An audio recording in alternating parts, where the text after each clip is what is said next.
চন্দ্রগ্রহণ বা সূর্যগ্রহণ সময় বলা হয়, তো অনেক ভিডিওতে আছে যে প্রেগনেন্ট মহিলারা এক জায়গায় বসে জব করুন, খাবেন না, মানে ভারী খাবার খাবেন না, এবং অনেক রেস্ট্রিকশন থাকে। আপনার দৃষ্টিভঙ্গি থেকে এর ব্যাখ্যা কি? পৃথিবী নিজে একটা খুব বড় ম্যাগনেটিক ফিল্ড, আমরা ছোটবেলায় বিজ্ঞানের বইতে পড়েছি।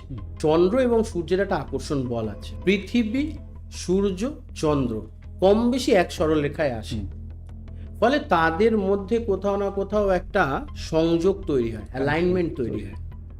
এবার এই অ্যালাইনমেন্ট তৈরি হলে কি হয়, এই চন্দ্রগ্রহণের আশেপাশে আমি আমার ক্লায়েন্টদের বিশেষভাবে আমার যতটা সম্ভব হয় আর কি বলে দিয়েছিলাম যে এই সময়ের আশেপাশে কোনো রাস্ট্রিক ডিসিশনস না নিতে, শান্ত থাকতে, চুপচাপ থাকতে, এবং তার 3-4 দিন আরও এফেক্টটা থাকে।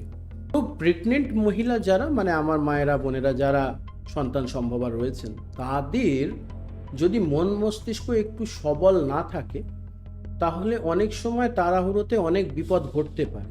তাই সেই বিপদ যাতে না ঘটে তার জন্য বলা হয় যে এক জায়গায় বসে একটু জব করলো বা একটু রেস্টে থাকলো, একটু সাবধানে থাকলো। এইটা হচ্ছে বিজ্ঞানের ভিত্তি, যেহেতু অ্যালাইনমেন্টটা সেম হয়ে যাচ্ছে।